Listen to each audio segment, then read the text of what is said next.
ಎಲ್ರಿಗೂ ನಮಸ್ಕಾರ. ನಮ್ಮ ಅಡುಗೆ ಚಾನೆಲ್ಗೆ ಸ್ವಾಗತ.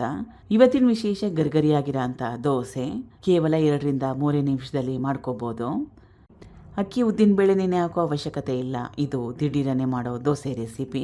ದೊಡ್ಡದಾಗಿರೋದು ಬಟ್ಲೆ ತಗೊಂಡಿದ್ದೀನಿ. 1 ಗ್ಲಾಸಷ್ಟು ಗೋಧಿ ಹಿಟ್ಟು. ಯಾವ ಸೈಜ್ ಇದೆ ನೋಡಿ. ಇದು ಸುಮಾರು ಒಂದು 100 ಗ್ರಾಮ್ಸಷ್ಟು ಗೋಧಿ ಹಿಟ್ಟು ಹಿಡಿಯುತ್ತೆ. 5ರಿಂದ 6 ದೋಸೆಗಳನ್ನ ಮಾಡ್ಕೋಬೋದು. 1 ಗ್ಲಾಸಷ್ಟು ಅಕ್ಕಿ ಹಿಟ್ಟು. ಯಾರಿಗೆ ಡಯಾಬಿಟಿಸ್ ಇದೆ, ಅಕ್ಕಿ ಹಿಟ್ಟು ಉಪಯೋಗ ಮಾಡೋಕ್ಕೆ ಇಷ್ಟ ಇಲ್ಲ ಅಂದರೆ ಇದಕ್ಕೆ ಬದಲಾಗಿ ಚಿರೋಟಿ ರವೆನ ಉಪಯೋಗ ಮಾಡ್ಬೋದು. ರುಚಿಗೆ ತಕ್ಕಷ್ಟು ಉಪ್ಪು, ಸಣ್ಣ ಚಮಚದಲ್ಲಿ 1 ಚಮಚದಷ್ಟು ಜೀರಿಗೆ, ಚೆನ್ನಾಗಿ ಕೈ ಆಡಿಸ್ಕೋಬೇಕು. ನಾನು ಈ ದೋಸೆನ ಮಾಡಲಿಕ್ಕೆ ಈನೋ ಪೌಡರ್ ಆಗಲಿ, ಮೊಸರನ್ನಾಗಲಿ, ಹುಳಿ ಮೊಸರನ್ನಾಗಲಿ ಉಪಯೋಗ ಮಾಡ್ತಾಯಿಲ್ಲ. ಹಸಿರು ಮೆಣಸಿನ್ಕಾಯಿ ಸಣ್ಣದಾಗಿ ಕಟ್ ಮಾಡಿ ಇಟ್ಕೊಂಡಿರೋದು, ಕೊತ್ತಂಬರಿ ಸೊಪ್ಪು ಸಣ್ಣದಾಗಿ ಕಟ್ ಮಾಡಿ ಇಟ್ಕೊಂಡಿರೋ 1 ಮೀಡಿಯಮ್ ಸೈಜ್ ಈರುಳ್ಳಿ. ಈಗ ಸ್ವಲ್ಪನೇ ನೀರನ್ನ ಹಾಕ್ಕೊಳ್ತಾ ಹಿಟ್ಟನ್ನ ಕಲಿಸ್ಕೋಬೇಕು.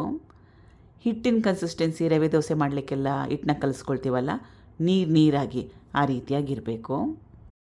ತೋರಿಸ್ತಾ ಇರೋದು ಪರ್ಫೆಕ್ಟಾಗಿರೋ ಕನ್ಸಿಸ್ಟೆನ್ಸಿ. ಹೆಂಚಿನ ಮೊದಲೇ ಕಾಯಕ್ಕೆ ಇಟ್ಕೊಂಡಿದ್ದೆ. ಹೆಂಚು ಚೆನ್ನಾಗಿ ಕಾದಿದೆ. ಮೇಲಿಂದ ರವೆ ದೋಸೆ ಹಾಕ್ಕೊಳ್ತೀವಲ್ಲ ಅದೇ ರೀತಿಯಾಗಿ ಹಾಕ್ಕೋಬೇಕು. ನೀರು ದೋಸೆ ಕೂಡ ಇದೇ ರೀತಿಯಲ್ಲಿ ಮಾಡೋದು.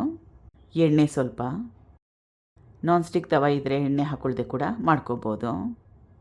ಒಂದೇ ಕಡೆ ಚೆನ್ನಾಗಿ ಬೇಯಿಸ್ಕೊಂಡ್ರೆ ಸಾಕಾಗುತ್ತೆ. ಕೆಂಪಾಗಬೇಕು, ಕ್ರಿಸ್ಪಿ ಆಗಬೇಕು, ಗರ್ಗರಿ ಅಂತ ಆಗಬೇಕು. ಅಲ್ಲಿವರೆಗೂ ಒಂದೇ ಕಡೆ ಬೇಯಿಸ್ಕೊಂಡ್ರೆ ಸಾಕಾಗತ್ತೆ. ಈಗ ಇದಾಗಿದೆ. ಎಷ್ಟು ಕ್ರಿಸ್ಪಿಯಾಗಿ ಬಂದಿದೆ ನೋಡಿ. ಮಿಕ್ಕಿರೋ ಹಿಟ್ಟಿಗೆ ಸೇಮ್ ಪ್ರೊಸೆಸ್ನ ಫಾಲೋ ಮಾಡಿ. ಈಗ ರುಚಿಯಾಗಿ ಗರ್ಗರಿಯಾಗಿರೋ ಅಂಥ ಇನ್ಸ್ಟೆಂಟ್ ದೋಸೆ, ದಿಢೀರ್ ದೋಸೆ ರೆಡಿಯಾಗಿದೆ.